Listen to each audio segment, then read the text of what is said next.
Hello everyone, welcome to TRCAC EduVedha. I, Ms. Dhaneshi Kapadia, an assistant professor at Thakur Ramnaran College of Arts and Commerce. Today's lecture is about an overview of India and global cultural practices. So, what are global cultural practices?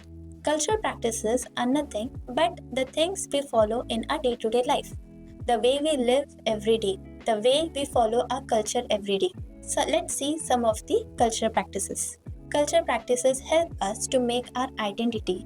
It helps us to continue our cultural practices.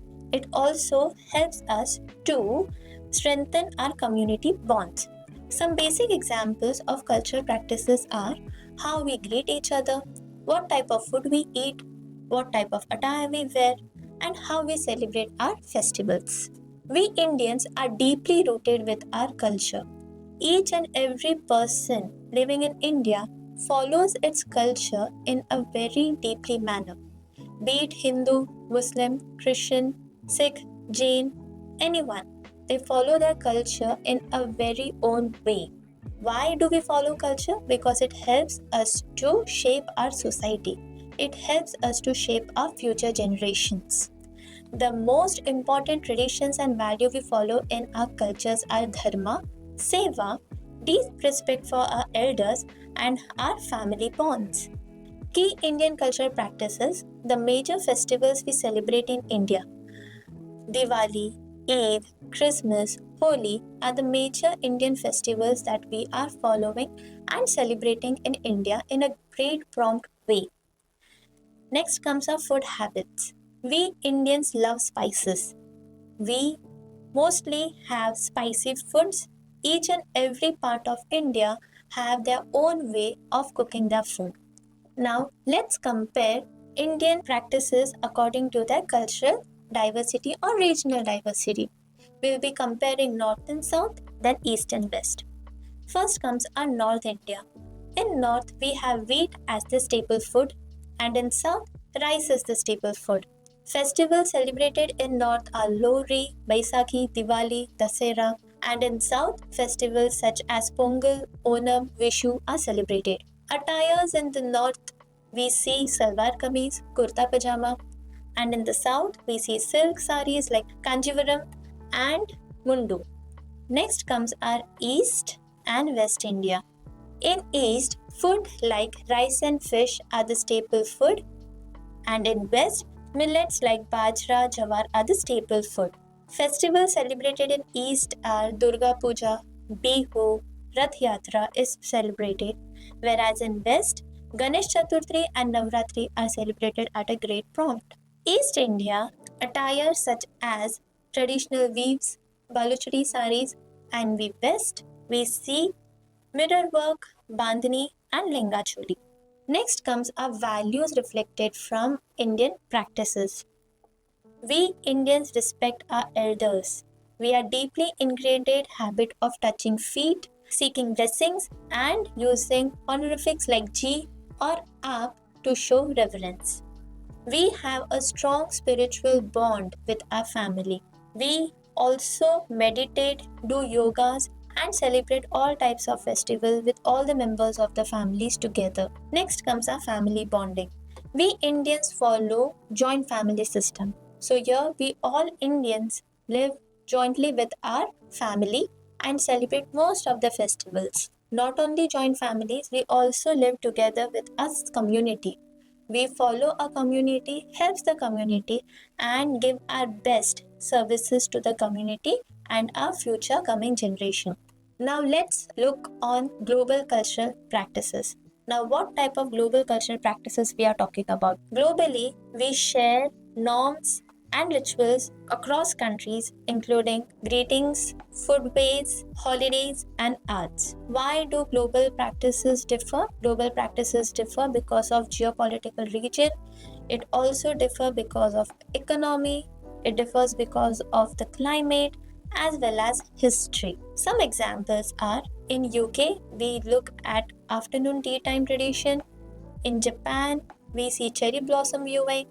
In Spain, it's a midday rest. Brazil, vibrant carnival celebrations, and so on. Examples of global culture practices are greetings. varies region to region. Handshakes in West, bows in Japan, and cheek kisses in parts of UK. Food practices or food culture. Contrast between fast food and slow cooked food. Most of the region use less utensils and some use fork and knives in most. Next comes our festivals. Major festivals celebrated globally is Christmas and Thanksgiving and Chinese New Year in the East. Now let's compare India and global cultural practices. First comes our greetings. In India, normally we greet people by doing a namaste and by touching the feet of our elders. In the global practices, handshakes, cheek kisses, and bows are common practices. Next comes our food habits. We Indians, like we said, love spices. So we like thali system, we like spicy foods. We often go for vegetarian food, whereas globally we can see course-based meals, breads, pasta as their staple food. Next comes family. In India, we follow joint family system. We follow celebrating all types of festivals and rituals together. Globally, nuclear family system has been followed. Festivals, like we know, India celebrates each and every festival very happily and at a very large scale. And in global culture, we can see Thanksgiving and Christmas as their important festivals. Why are we understanding global cultures? We try to build awareness, we try to improve our communication by understanding the global culture and practices. It helps us to communicate, it helps us to build ourselves, it also helps us to spread our knowledge. Global practices and cultures also help us to improve our education and information. Next, we will look into impact of globalization on culture. Yes, we have positive as well as negative impacts. Globalization is a mixing of culture and changing lifestyle. Positive impact, we are looking into cultural exchange, sharing of food, music, and art across borders. We can also see innovation and fusion, like new ideas are emerging and blending new traditions. Inclusion and opportunity, greater understanding and global career possibilities. Those have some negative effects also, such as risk of losing our unique local identification to a single global culture. Language of dominance. Dominance of English may threaten regional dialects. And last comes our commercialization, turning sacred rituals into products for tourism. So here we conclude. Today we saw how an Indian and global culture practices are followed, how global culture practices are impacting Indian cultural practices, but we as a diverse country must know that we should follow our traditional cultures deeply.